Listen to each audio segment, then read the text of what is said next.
Hello दोस्तों, तो कैसे हैं आप लोग। उम्मीद करता हूं कि आप बहुत अच्छे होंगे। एक बार फिर हाजिर हूं मैं नई वीडियो में आपके साथ। Newton ring. इस वीडियो में हम क्या देखने वाले हैं, न्यूटन रिंग। न्यूटन रिंग पे जाने से पहले हम देखेंगे पिछले वीडियो में हमने क्या क्या देखा था। पिछले वीडियो में हमने देखा था कि हमारा क्या था, थिन फिल्म के कारण हमारा इंटरफेरेंस था।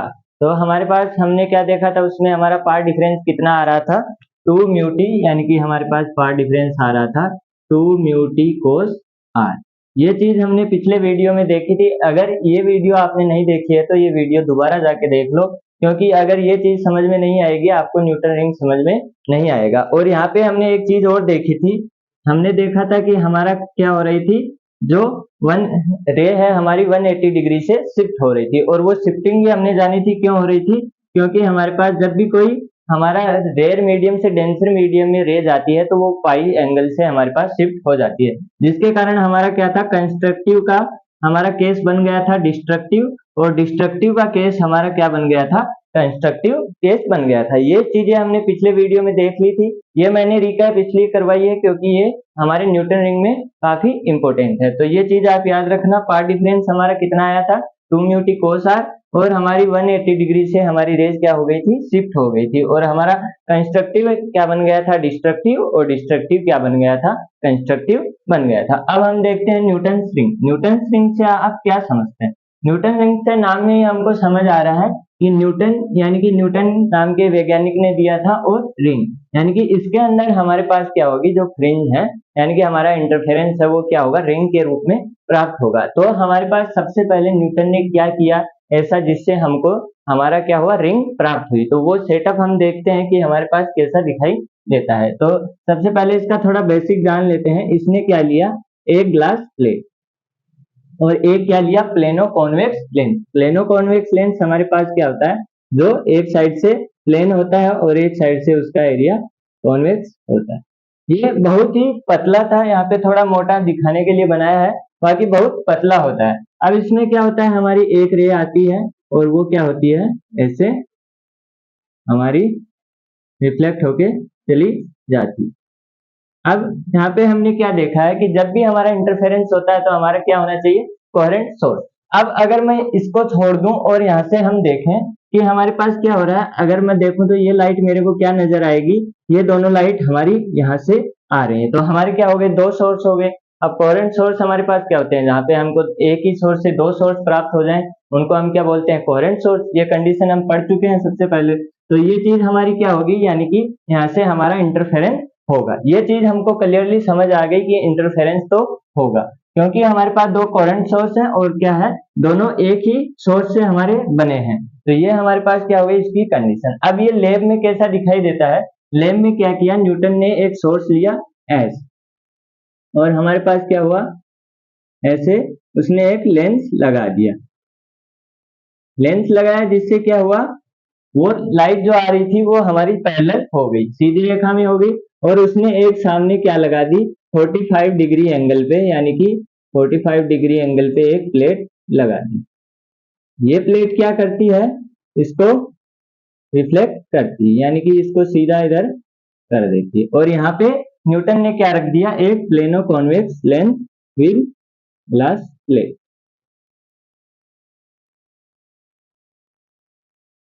और हमारी ये रे क्या हुई, वापस मुड़ के यानी कि इधर से आई और वापस से रिफ्लेक्ट होके हमारे पास क्या हुई, वापस चली गई। और इसने ऊपर क्या लगा दिया, देखने के लिए एक माइक्रोस्कोप।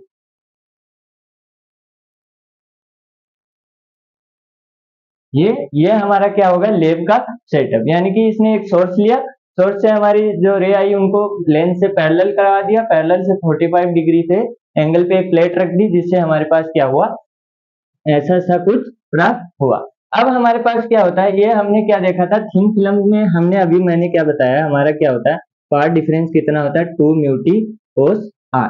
ये चीज हमने पढ़ ली है, और सेम चीज वो भी यही होगी, यही चीज यहाँ भी वही होगी। यहाँ पे हमारा t क्या है, इसका बीच की डिस्टेंस, और t हमारा क्या है, हर जगह चेंज है। यहाँ पे हमारा t 0 है, यहाँ पे कुछ अलग है, यहाँ पे कुछ अलग है, यहाँ पे कुछ अलग है, और यहाँ पे कुछ अलग है। तो ये चीज हमारा t है। और म्यू हमारा क्या है, इसके बीच का रिफ्रेक्टिव इंडेक्स। तो यहाँ पे हमारा म्यू कितना है, 1। यहाँ पे एयर है, एयर का हमारे पास रिफ्रैक्टिव इंडेक्स कितना होता है 1। तो हमारे पास क्या था डेल हमारा, यानी कि हमारा पार्ट डिफरेंस कितना था 2 म्यू टी कोस आर, वही यहाँ पे होगा क्योंकि थिन फिल्म के कारण हम देख चुके हैं। अब वो चीज हम दोबारा करने वाले नहीं है, वो आप उस वीडियो में जाके देखेंगे। अब हमारे पास क्या होता है, हमने कल कंडीशन पढ़ी थी, हमारा डिस्ट्रक्टिव है, डिस्ट्रक्टिव है तो हमारे पास क्या होता है पार्ट डिफरेंस यानी कि 2 mu t cos r is equal to हमारा कितना होता है एन लेमडा। ये हमारा शिफ्टिंग के कारण चेंज हो गया था 180, तो ये हमारा कितना होगा एन लेमडा। और यहाँ पे हमारे पास अगर कंस्ट्रक्टिव का हम देखेंगे तो कंस्ट्रक्टिव हमारे पास कितना होगा 2 mu t cos r is equal to 2n plus 1 lambda by 2। अब यहाँ पे हमको क्या दिखाई दे रहा है t इज इक्वल टू कितना है, म्यू इज इक्वल टू कितना है हमारा 1, क्योंकि हमारी एयर है तो यहाँ पे म्यू इज इक्वल टू 1 रख दूंगा। और कोस आर हमारा क्या होता है रिफ्लेक्टेड एंगल, हमने क्या देखा था प्लेट में पढ़ा था, यानी कि हमारी ऐसे कुछ रे आ रही थी और वो वापस जा रही थी, तो ये एंगल हमारा क्या था आर, यानी कि रिफ्लेक्शन एंगल हमारा कितना होता है कोस आर। तो यहाँ पे कितना है एंगल, यहाँ पे हमारे पास ऐसे आई और वापस चली गई, यानी कि दोनों के बीच का एंगल कितना है 0 डिग्री है। तो 0 डिग्री कोस 0 कितना होता है हमारे पास 1 होता है, यानी कि कोस आर की वैल्यू हमारे पास कितनी हो गई 1, क्योंकि आर हमारा कितना है 0 डिग्री, क्योंकि जिस पाथ से आ रही थी उसी पाथ से हमारी वापस जा रही है। तो हमारे पास क्या हुआ 2 म्यू की वैल्यू हो गई 1 टी, कोस आर की वैल्यू कितनी हो गई 1 इक्वल टू एन लेमडा। तो हमारे पास 2t इज इक्वल टू कितना हो गया एन लेमडा, और इधर हमारे पास क्या हो गया 2t is equal to 2n plus 1 lambda by 2। ये चीज हमारी क्या आ गई, इसका जो इंटरफेरेंस होगा उसका हमारे पास डिस्ट्रक्टिव यानी डार्क के लिए, और ये हमारे पास क्या हो गया ब्राइट के लिए। अब इसका हम क्या देखते हैं, यहाँ पे हमारे पास क्या बनेंगी रिंग बनेंगी। रिंग कैसे बनेंगी, ऐसे बनेगी, ऐसे बनेगी, ऐसे बनेगी। अब हमारे पास यहाँ पे अगर मैं देखूं तो यहाँ पे t की वैल्यू कितनी है, t की वैल्यू 0 है, तो यानी कि बीच में हमारा क्या बनेगा, ये हमारा क्या होगा डार्क बनेगा। यहाँ पे जो व्हाइट वाला दिख रहा है वो हमारा डार्क है, और जो ब्लैक से बनाया है वो क्या है हमारा ब्राइट फ्रिंज है। तो हमारे पास क्या हो गया ये वाला हिस्सा हमारा क्या होगा डार्क होगा, क्योंकि हमारे पास t कितना है, t यहाँ पे 0 है। अब इन्हीं रिंग की हम क्या देखेंगे रेडियस और डायमीटर, तो देखते हैं। अब हम न्यूटन रिंग के रेडियस से जाने से पहले देखेंगे कि हमारी न्यूटन रिंग बनेगी कैसे। तो हमारे पास क्या होगा, यहाँ से मान लीजिए मेरे पास कोई किरण आ रही है, यानी कि ये रे आ रही है, तो ये क्या होगा वापस रिफ्लेक्ट होगी। तो ऐसे ही हमारे पास क्या होगा, ऐसे एक पूरी गोलाई होगी। इसको हम 3D में ऐसे बनाए, तो अगर मैं इसी को ऊपर से देखूंगा, यानी कि इसको मैं ऊपर से देखूंगा तो ये मेरे को कैसा दिखाई देगा ऐसा। तो यहाँ पे आने वाली हमारे पास, यहाँ पे आने वाली वापस जाएगी, यहाँ पे आने वाली वापस जाएगी, यहाँ पे वापस जाएगी, और यहाँ पे वापस जाएगी। तो ये मेरा क्या बन जाएगा एक सर्कुलर रिंग। ऐसे ही इसके अंदर दूसरी रिंग भी होंगी अलग अलग। तो ये चीजें क्या होगी, मेरे पास रे आएंगी, वो टकराएंगी यहाँ पे प्लेट से और इससे, और वापस रिफ्लेक्ट हो जाएंगी। वापस रिफ्लेक्ट वाली हमने अभी यहाँ पे बनाया था ऐसा कुछ, यहाँ पे ऐसा सीन हमने कुछ बनाया था, सेम वैसा सीन होगा, यानी कि आएगी एक और जाएंगी कितनी 2 रे, लेकिन वो ऊपर नीचे रहेंगी इसलिए हमको दिखेंगी नहीं, बाकी हमारी 2 रे इससे जाएंगी। तो ये हमारा क्या होगा 3D डायग्राम, हमारी रिंग ऐसे बनेगी। ये हमारी एकदम प्लेट नहीं है, ये ऐसा है, अगर 3D में हम देखेंगे तो ये हमारा ऐसा है। तो ये हमारे पास क्या हुई रे आएगी वापस जाएगी टकरा के, तो वो हमारा क्या बनाएंगी, यहाँ पे जो माइक्रोस्कोप लगा होगा उसमें क्या बनाएंगे रिंग बनाएंगे। अब इसका हम क्या देखते हैं रेडियस देखते हैं। तो अगर हमारे पास ये r है, ये r है, तो हमारे पास Pn कितना हो गया r माइनस टी, और t हम जानते हैं अलग अलग होता है यहाँ पे t, तो मैंने इस वैल्यू को कितना लिया है t लिया है। अब हम देखेंगे ट्राइंगल, हमारा हमको क्या निकालना है रेडियस, यानी कि mn की वैल्यू निकालनी है। तो mn स्क्वायर हमारा क्या होगा is equal to p m square plus, यानी कि p m square minus p n square. ये चीज समझ में आई जो हम डेली लाइफ में करते आ रहे हैं 7वीं 8वीं से। हमने ट्राइंगल लिया, हमको क्या निकालना है आधार निकालना है, m n square equal to current square minus लंब स्क्वायर। अब हमारे पास क्या होगा, हमको आर स्क्वायर की वैल्यू ज्ञात करनी है। पीएम कितना है हमारा, PM R square minus PN कितना है, पीएन है हमारा आर माइनस टी का स्क्वायर। ये चीज हो गई क्लियर। हमारे पास R square minus R square plus T square minus 2 R T. अब यहाँ पे हमारे पास माइनस से माइनस कैंसिल हो गया। अब टी स्क्वायर इसके रिस्पेक्ट में कितना सा है, बहुत छोटा सा है। ये यहाँ पे दिखने के लिए इतना बड़ा गैप है, लेकिन बहुत मामूली गैप होता है। और अगर मैं उसका भी स्क्वायर कर दूं तो ये क्या हो जाएगा, और छोटा हो जाएगा। तो इसका चाहे हम गिने ना गिने कोई फर्क नहीं पड़ता, इसलिए ये भी हमारा कैंसिल हो गया। हमारा क्या बचा, माइनस माइनस प्लस हो गया 2r t। ये हमारे पास क्या हो गया, r square is equal to 2r t। अब हम r की वैल्यू निकालते हैं तो r हमारा कितना हो गया, अंडर रूट 2r t। ये हमारी r की वैल्यू हो गई। और t की वैल्यू अभी हमने ताजा ताजा पढ़ी है। t की वैल्यू हमारे पास यहाँ पे कितनी है, अगर मैं डिस्ट्रक्टिव के लिए देखूं यानी डायरेक्ट फ्रिंज की रेडियस देखूं तो हमारे पास कितना हो गया, n लेमडा बाई 2। यह t की वैल्यू है। यहाँ पे मैं t की वैल्यू रखूंगा तो 2r n lambda by 2 under root. तो ये हमारे पास कितना हो गया, एन आर लेमडा। ये हमारी क्या होगी, रेडियस आ गई एन आर लेमडा किसकी, डायरेक्ट फ्रिंज की। सेम ऐसे ही हमारे पास क्या आ जाएगी, ब्राइट की आ जाएगी। तो यहाँ पे आर कितना हुआ, एन आर लेमडा। अब हमारा क्या होता है, डायमीटर, डायमीटर कितना होता है 2r।